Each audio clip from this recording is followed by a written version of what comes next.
അത് information dissemination എന്ന് പറയുന്നത് കഴിഞ്ഞാൽ നമുക്കറിയുന്ന കാര്യങ്ങൾ മറ്റുള്ളവർക്ക് പറഞ്ഞു കൊടുക്കുന്ന അവർ ചോദിക്കുന്ന ഒരാളാണ്. റോഡിൻ്റെ സൈഡിൽ ഞാൻ ഇന്ന് നിൽക്കുന്ന സമയത്ത് ഒരു വണ്ടി നിർത്തിയിട്ട് ഈ ഗുരുവായൂരിലോട്ടുള്ള വഴി ഏതാ എന്ന് ചോദിച്ചാൽ ഞാൻ പറയുന്നത് ഒരു സോഷ്യൽ സർവീസ് ആണെന്ന് പറയുന്നത് പോലെയാണ് ഇപ്പം നിങ്ങൾ എന്നെ പറ്റി പറയേണ്ടത്. ഞാൻ എന്നോട് ചോദിക്കുമ്പം മാത്രമാണ്, അല്ലാതെ ഞാൻ ഒരു ആകെ ചെയ്ത ഒരു സാമൂഹ്യ പ്രവർത്തനം എന്ന് പറഞ്ഞ് ഞാൻ ഈ 2005 പിരിഞ്ഞതിന് ശേഷം ഒരു പുസ്തകം എഴുതിയതാണ് ഞാൻ ചെയ്തിട്ടുള്ള അങ്ങനെ ഒരു ആക്ഷൻ എന്ന് പറയാനുള്ളത്. മറ്റതെല്ലാം ചോദിക്കുന്നവരോട് ഉത്തരം പറയുന്നത് മാത്രമേ. അല്ലാതെ ഞാൻ പറഞ്ഞില്ല, ഞാൻ മറ്റേതങ്ങനല്ല. നമ്മൾ പത്രസമ്മേളനം വിളിച്ചു കൂട്ടും, പറയാനുണ്ടെന്ന് പറയും. അങ്ങനത്തെ ഒരു ആക്ഷനും ഇപ്പോൾ ചെയ്യുന്നില്ല.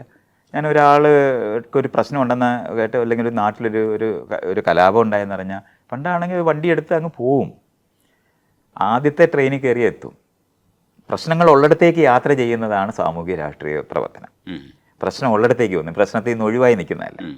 അങ്ങനെ ഞാൻ ചെയ്യുന്നേ ഇല്ല. ഇപ്പം ഞാൻ പറയുന്നത്, ഒരാൾ എന്നോട് ചോദിക്കുമ്പോൾ ഞാൻ നേരത്തെ പറഞ്ഞില്ലേ, ഗുരുവായൂരേക്കുള്ള വഴി പറഞ്ഞു കൊടുക്കുന്ന പോലുള്ള ഒരു പറച്ചിലാണ്. അത് മനുഷ്യർക്ക് അറിയാൻ ആഗ്രഹമുള്ള കാര്യങ്ങൾ അവർ ചോദിക്കുമ്പോൾ എനിക്കറിഞ്ഞ് മനസ്സിലായെന്ന് തോന്നുന്ന കാര്യം ഞാൻ പറയുന്നു എന്നുള്ളതേ ഉള്ളൂ. അല്ല അതിന് നിങ്ങൾ അടുത്ത തവണ നിങ്ങൾ കാണുമ്പോൾ ഞാൻ കഴിഞ്ഞ തവണ പറഞ്ഞതിനനുസരിച്ച് എന്താണ് നിങ്ങൾ ജീവിക്കുന്നുണ്ടോ എന്നൊക്കെ ഇങ്ങനത്തെ ഒരു റോളും അതിനകത്തില്ല. അങ്ങനത്തെ ഒരു സാമൂഹ്യ പ്രവർത്തനം അല്ലത്.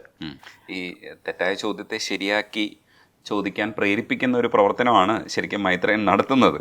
അപ്പോൾ അതും ഒരു സാമൂഹ്യ പ്രവർത്തനം തന്നെയാണ്. അല്ല, അതിനകത്ത് എനിക്ക് ഇയാൾ പറയുമ്പം ഞാനൊരു കോൺഷ്യസ് ആക്ടർ എന്ന് പറയുന്നതാണ് ഈ സാമൂഹ്യവും രാഷ്ട്രീയ പ്രവർത്തനം. അതുകൊണ്ടാണ് ഞാൻ പറഞ്ഞത്, നാട്ടിലൊരു പ്രശ്നം ഉണ്ടാകാൻ പോകുന്നു എന്ന് കണ്ടറിഞ്ഞ് നേരത്തെ ചെന്ന് ചെയ്യേണ്ട ഒരു സ്ഥലമുണ്ട്.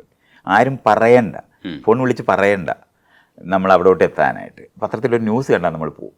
ഇതാണ് ശരിക്കുമുള്ള. മറ്റേതങ്ങനല്ല. മറ്റേ നമ്മൾ പ്രതികരിക്കുന്നത് വഴി ഉണ്ടാകുന്നത്. അതിൻ്റെ തുടർച്ച ഉണ്ടാകുന്നത് ഈ സോഷ്യൽ മീഡിയ എന്ന് പറയുന്ന സാധനം ഇല്ല എന്നുണ്ടെങ്കിൽ ഞാൻ എത്ര സംസാരിച്ചിട്ടുണ്ടാവും.